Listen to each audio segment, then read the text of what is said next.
بسم اللہ الرحمن الرحیم۔ السلام علیکم ناظرین کرام، آج میں آپ سے مودودی سے سراج الحق تک جماعت اسلامی کے سفر پر بات کروں گا۔ ناظرین کرام، یہ میری دو قسطیں ہوں گی۔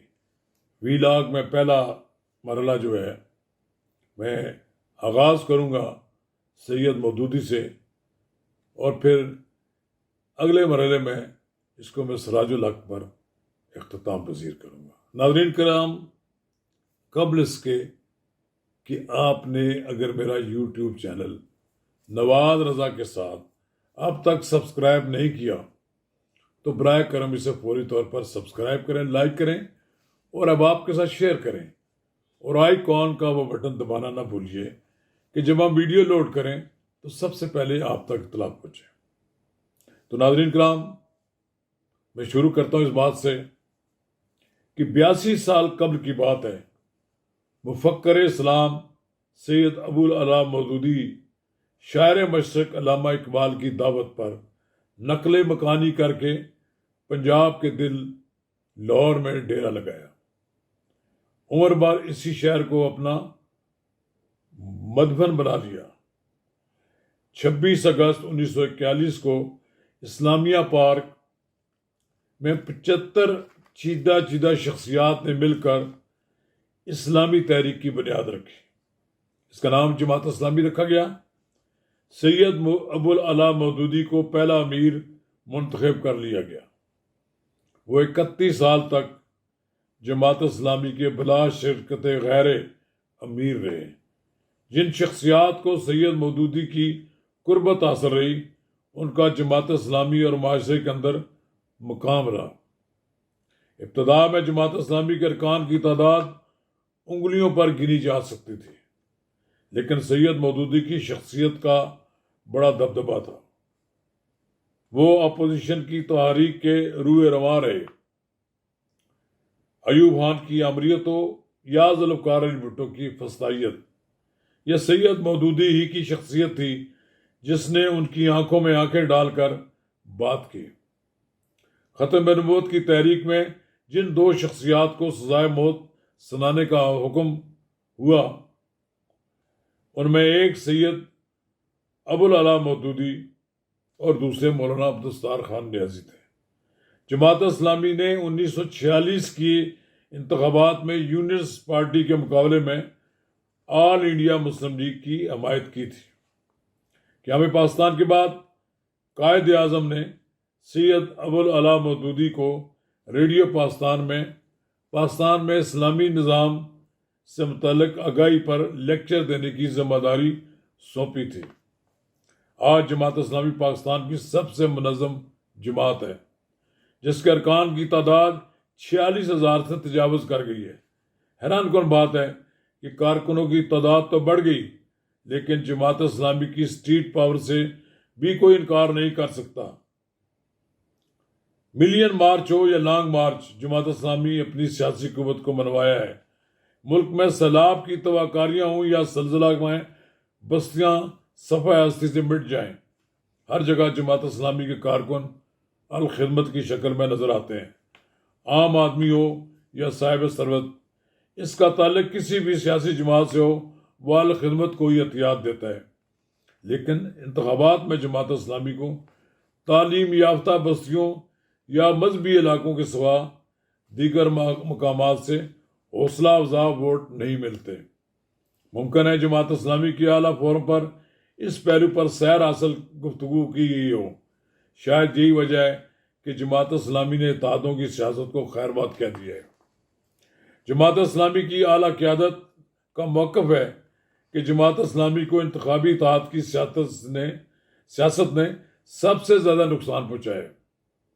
لیکن یہ بھی ایک حقیقت ہے، جب تک جماعت اسلامی IGI کے پلیٹ فارم پر رہی، مسلم لیگ نون کی اتحادی جماعت رہی، دونوں نے اس کے ثمرات سے فائدہ اٹھایا۔ اسی طرح جب وہ متحدہ مجلس عمل کے پلیٹ فارم پر جمعیت علماء اسلام کی اتحادی جماعت رہی، مذہبی ووٹ منقسم نہ ہوا۔ اس اتحاد کا زیادہ فائدہ جماعت اسلامی کے بجائے جمعیت علماء اسلام نے اٹھایا۔ تو شاید یہی وجہ ہے کہ جماعت اسلامی متحدہ مجلس عمل سے الگ ہوگی اور سولو فلائٹ کا فیصلہ کیا۔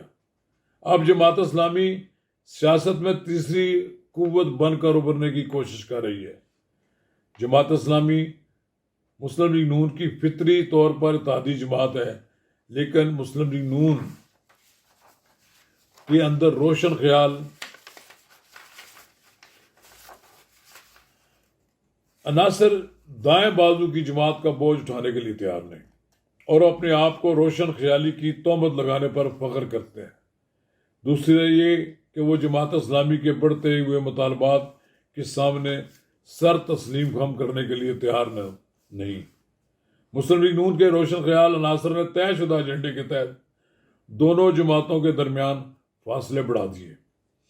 جماعت اسلامی اور مسلم لیگ نون IGI میں اکٹھی رہی ہیں، جبکہ جمعیت علماء اسلام بوجوہ الگ تھی۔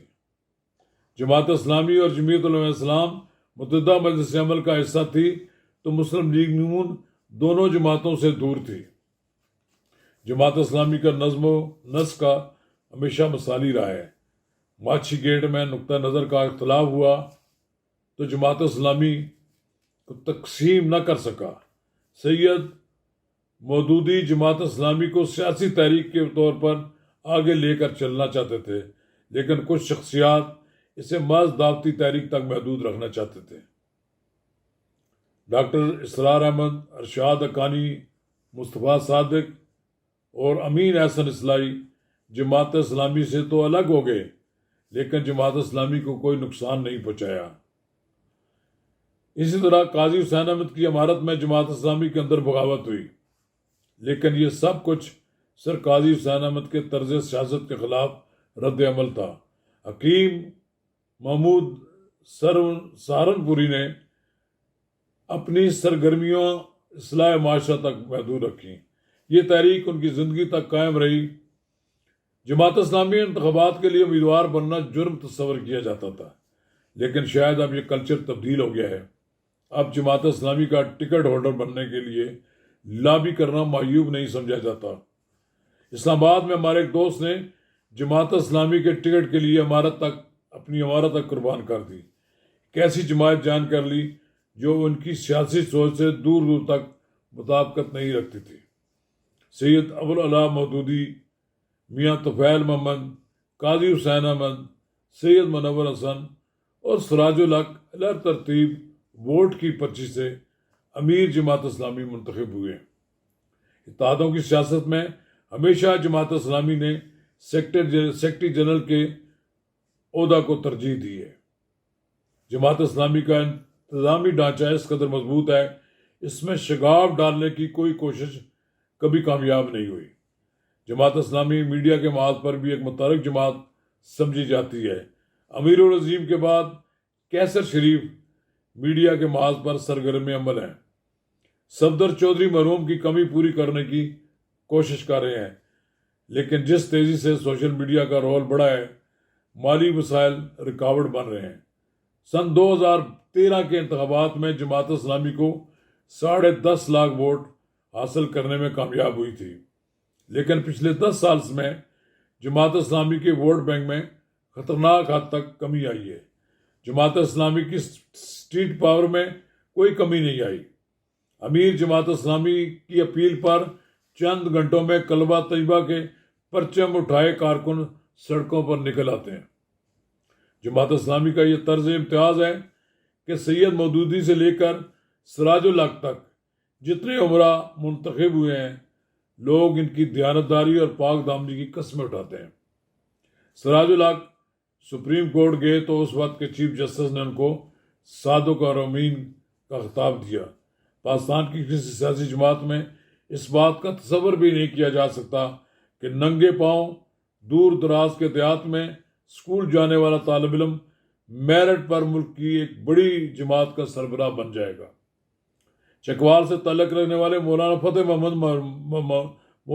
محمد مرحوم نے جوانی میں ایک عام کارکن کی حیثیت سے اپنے سیاسی کیریئر کا آغاز کیا۔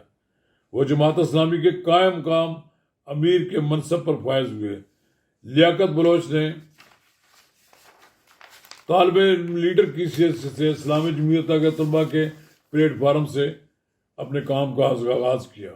ان کا نام جماعت اسلامی کے امیر کے انتخاب میں دیے گئے پینل میں بار بار تجویز کیا گیا۔ جماعت اسلامی میں امیر العظیم فرید پراچا، کیسر شریف، انور نیازی حافظ ادریس نے طویل جدوجہد کے بعد نمایاں مقام حاصل کیا۔ ناظرین کرام، یہ میرا جماعت اسلامی کے بارے میں ویلاگ کا پہلا حصہ ہے۔